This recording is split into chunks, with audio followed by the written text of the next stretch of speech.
Yo, zašto ja nemam 100.000 subscribera? Šema bara, jesam dobro. Danas bi da pričam o tome zašto ja nemam 100.000 subscribera. Mnogo komentara pročitam u biti kao kako ovaj kralj nema 100.000 klikova, kako nema veći broj pregleda, kako je ovako mali broj pregleda na njegovom kanalu, snima pametne stvari, tako to i tako to. Hvala vama što tako mislite, od srca, drago mi je što volite moje stvari, drago mi je što pratite. Ali u istu ruku, da odmah obrazložim neke stvari, mislim ja znam zašto nemam 100.000 klikova, to je subscribera i ja sam ok sa tim. Evo sad ću vam reći u par razloga ko šta gdje i kako. Kao prvo, moj kanal je da kažem nesvakidašnji. Nekad znam pametovat, nekad znam nešto smiješno ubacit, stavim muziku koja i muzika isto nije svakidašnja ako ostala. Kasno sam počeo muziku da radim, da očekujem neki veći uspjeh trenutno, možda ako nastavim rad da očekujem nešto više. Ali uglavnom svašta na kanalu stavljam i kanal nije definisan da kažeš. Na mom kanalu nikad ne znam šta ću dobiti. Nekad će biti vlogovi, nekad će biti skečevi, nekad će biti muzika. Kod mene ima raznih ljudi. Neki ljudi realno vole samo kanal radi muzike. Neki ljudi mrze muziku, ne mogu me smisliti, ni ko polupjevača, ni ko repera. Ali to je sasvim ok, mislim, oni vole vlogove i naučili su na skečeve i na vlogove i tako te stvari. Gledam na svoj kanal kao neki svoj izliv mašte, znam gdje sam, znam šta radim, znam da mi teme nisu aktuelne. Mislim, pokušavam da nekad budu aktuelne, ali moje teme su za razliku od drugih stvari, da kažem, ja izmišljam toplu vodu. Ja stvarno nekad izmišljam toplu vodu, jer dio mene ne želi da radi iste stvari i to je sasvim ok što drugi ljudi rade takve stvari. Mislim, nije fair prema drugim kreatorima da se kaže pa ajde daj, oni bez veze stvari stavljaju, balanon dere u kameru, Vanimi, ide po gradovima, ne znam tačno šta je, ne pratim, tako da ne mogu tačno reći, ali svi ti momci, to su sve kolege, djeca, rade što misle da ide. Ugledali su se, na šta je aktuelno i guraju te stvari. Gaming je veliki, veoma popularan sada. I mislim, ne treba oduzimati ništa od ničijeg uspjeha, stvar svega jeste da svako bira ono što hoće da bude i kakav legacy, da kažem, želi da ima iza sebe. Ja sam izabrao to što sam izabrao, ja mislim da je sasvim ok da dobivam onoliko koliko dobivam. Plus na to dodaj da sam sam sebe upucao u koljeno zato što nisam znao hoću nastaviti snimat, neću. Imao sam problema u privatnom životu koje sam morao da riješim. Imao sam problema i stvaralačkih problema, ali jedno vrijeme mi se ništa nije radilo, pao sam u neku depresiju i jednostavno to je veliki teret. I eto, tu sam već 5 godina na YouTube-u i realno ja mislim da sam sad popularniji nego ikada, jer ja nikad prije nisam snimao svaki dan. Realno, eto, mislim, priznajte sebi, pogledajte, ja nikad nisam snimao svaki dan. Znam da sam mnogim ljudima ostao drag po potrošenim, ta grupa, Muđe, Serbijana, Kile, Alena i mene, kojim sam bio, Don Loga. I Don Loga je taj gamer. Ja cijenim to, mislim, vama hvala što to volite. I hvala što ste mi dali priliku da vas zabavim. Ali u istu ruku Don Loga je samo mali dio, svega. I ne mogu sad reći, idem stalno snimat gaming, jer moj kanal ja ne mogu napraviti gamerskim kanalom, jer ja u biti nisam gamer. Ja volim sjest sa Rajom, poigrat neku igricu tamo vamo, ali na kraju svega ja se ne mogu zvati nečim što nisam. Eto, to isto jedan veliki razlog što nemam 100.000 subscribera, ne snimam svakidašnje stvari, nisam u trendu. Eto, ja bi sad mogao recimo sa Kolateralom, znači napraviti neku diss track, sad je diss track aktuelan, sigurno bi napravio finu bombicu. Pogotovo zato što sam se popravio što se tiče tehnike repanja i svega i pisanja. Rijad je vrhunski producent. Mislim, realno, to bi zvučalo na nešto. Znam sam editovat video što se tiče toga. Ulijenio sam se bio, ali recimo sada kajem aktivirao sam se, krenulo je. Znači, sad uzmem svoju kamercu Sony A7S II, Ronin, par statista, neke bombice, ovako, onako. Ja ću za dan to završiti. To je sigurno 500.000 klikova. To bi dobio exposure. Ali je fazon u tome što ne mogu to da uradim jer jednostavno ne mogu opisati zašto to ne mogu raditi. Jednostavno ne ide. Ja mislim da kad bi to uradio, dio mene zbog kojeg radim ovo sve na kanalu, ja bi sam sebe nekako razočarao ako bi nešto uradio što nisam htio da uradim. I stoga, kad vidim komentare kao ne mogu da vjerujem ovakav kraj, ovako, onako, opet kažem hvala vama što cijenite, ali istu ruku ne treba svačiji ukus, treba poštovati. Jer kad skontate, ja ne očekujem nekoga da dođe kod mene na temu u kojoj pričam ozbiljnim stvarima i da kaže, znaš, kao jebote, pa da sjednem, da razmislim šta je ovo. Ne očekujem to, znam ja kakav sam, kad dođem umoran s posla, nije mi do nečega ozbiljnijeg da razmislim, hoću da se relaksiram. I neka sam stvarno znao staviti Family Guy, pogledam ili nešto što će mi se mozak totalno ugasiti. Kako sam sazrio, više te stvari ne radim, nego radim sad više na sebi. Hoću reći da shvatam da nije svakome do gledanja teških tema. Ljudi jednostavno hoće da se odmore nekad. I moj kanal, da kažem, možda i nije za ti stvari. Drugi razlog, četvrti razlog što nemam 100.000 klikova je da ne radim dovoljno sa drugim youtuberima kako bi dobio taj exposure. I pogotovo nikad se nisam pojavio na Balkan Tube Festu i nikad nisam došao na neko mjesto gdje me vi možete upoznat, da me taknete, da vidite da sam pravi čovjek od krvi i mesa, da vidite da sam uživo ništa drugačiji nek kad vam pričam u kameri. Vas je par upoznalo me.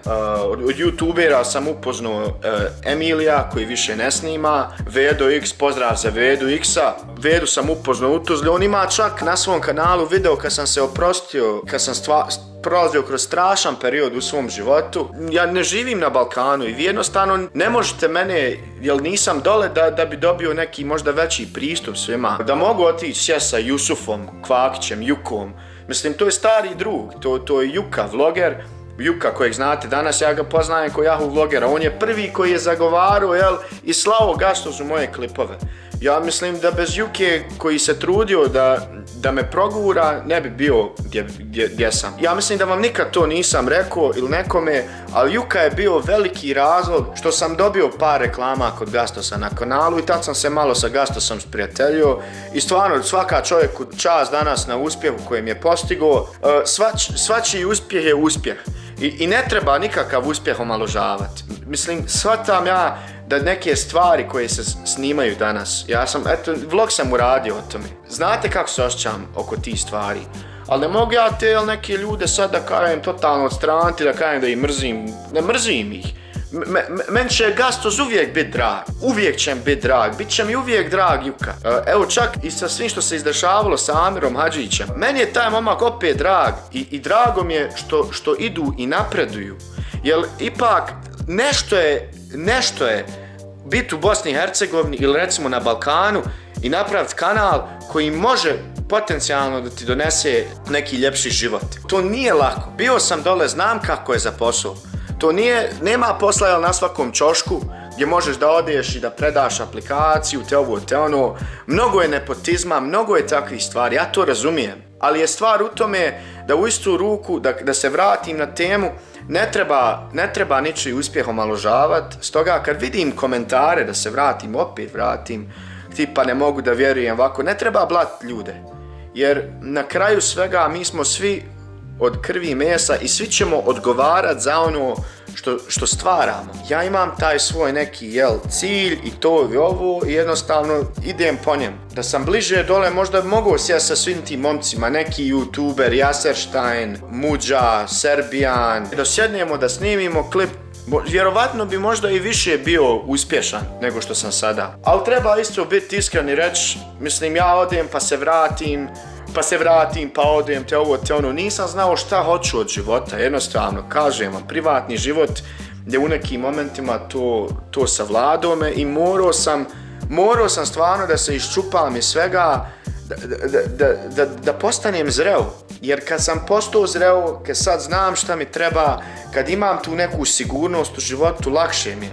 Sad imam para da kupim sebi kameru i Ronin i sve da sebi sam snimam. Prije nisam mogao, prije sam morao sve nekako, da izvinete, preko one stvari. Pokušao sam na neki način, to sve napravim i to je bilo dosta praznih obećanja. Koliko sam puta ljudima pokušao nešto da uradim i opet na kraju ispadnem ko šupčina najveća. Ali šta ćeš, to je sve dio odrastanja.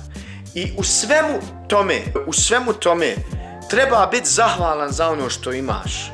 Jer Bog da onoliko koliko zaslužiš u datom momentu. I ako nisi zaslužio koliko toliko u datom momentu, ne treba da plaćeš zbog toga što nemaš, već da nastaviš raditi i biti uporan. Sjećam se sebe i ovo je kritika direktno na mene, koliko sam prije radio na kanalu, smišljao stvari i želio da to sve predstavim, Gurao sam reklame, postavljao linkove, te ovo, te ono. Ali odjednom nešto se desilo i jednostavno nešto u meni je frcnulo isto ko da je to previše dobro za mene da se ja nastavim toliko gurat. Halo, ba, ja sam ipak postigao neki uspjeh na YouTube-u. Treba to samo da se dijeli od sebe. Kad to nije život. U životu moraš da radiš, da nastaviš rad i da nikad ne prestaneš. Jer čim se ti u svom mjestu, nekom, čim ti postaneš komforan u svom mjestu, ti počinješ biti lazy little piece of počinješ da sjediš na kauču i počinješ da očekuješ stvari i ti onda postaneš entitled, te ono, stoga to nije dobar način razmišljanja i to ne stvara nikakvu disciplinu. Jednostavno ne treba očekivati. Ja mislim da sam za sebe u jednom trenutku pomislio kao pa ti ljudi trebaju sami od sebe da me šeruju, ti sami ljudi od sebe trebaju da rade sa mnom, pjesme, te ono. Halo bolan, i onda sjednem i razmislim i dok nisam počeo sa Rijadom raditi, da mi je neko rekao istinu. Baš mi je u lice rekao istinu, halo Vajde, ti nisi toliko dobar ko što ti misliš da si dobar. Ne trudiš se dovoljno dobro ko što misliš da se trudiš. Na kraju svega treba reći, 100.000 subscribera je moj cilj sada i radit ću na tome da prvenstveno pridobijem vašu pažnju ponovo, da pridobijem povjerenje to da vratim vaše, da me i dalje pratite. I ja bi volio i planiram na tome, ako Bog da ciljam za sljedeći Balkan Tube Fest, ako budem pozvan, jer sam do sad 3 puta bio pozvan i nikad ne dođem. I to je moja greška. To je moja greška što ne dođem i ne uložim svoje vrijeme i jednostavno da dođem da me vidite, da se predstavim vama i da znate koga pratite. I kad sjednete ovako, ne moramo ništa, znaju ona dječica u Bijeljni, u Sarajevu, koja su me vidjela i koja su me upoznala. Oni znaju, i u Tuzli. I jedan momak u Mostaru koji je došao. Eto, u Mostaru samo jedno dijete došlo. Hvala. On zna dobro ko je i on me tog dana razveselio ko niko. Da nastavim, da me vidite i da me upoznate, sve bi bilo lakše. I eto, nadam se da će sljedeći BTF, Balkan Tube Fest, ako se bude održavao, ako budem pozvan, ima da dođem i da finally, da stavimo kraj svega na tu cijelu priču, zašto vaha ovo, vaha ono. Rad je sve u životu. I jednostavno, ako ja lično nisam spreman da radim i da kopam i da se dočepam neke titule nečega, neće niko za mene. I ne trebate da se loše osjećate za mene. Ja tačno dobro znam šta sam pogrešno uradio, kome sam zgriješio i skrivio. I ovom prilikom da se izvinim svima kako sam vam nanio neku duševnu bol. I kome sam nanio duševnu bol. Dio mene, jer sam i ja prošao kroz to neko odrastanje, ovaj YouTube jedno veliko odrastanje. Ovaj YouTube mi nemamo, dakle, nikakvog načina drugog da naučimo ove stvari, nego je ovo sve proces učenja. Sve što se uradilo, sve što sam ja uradio, i greške, i dobre stvari, i tako dalje, i tako dalje. Ali Bože moj, na greškama se uči, idemo dalje. Stoga, vidit ćemo se opet, ako Bog da, ja ću nastaviti snimat. A vi, dragi moji, poštujte druge ljude za njihov rad i njihovo stvaralaštvo. Na kraju svega, ako vam se ne sviđa, zaobiđite kanal. Ne morate ništa ružno govoriti. Ne morate ništa, jednostavno ostanite ravnodušni na to. A živ bili, pa se čujemo, ako Bog da, vidimo se. Log out.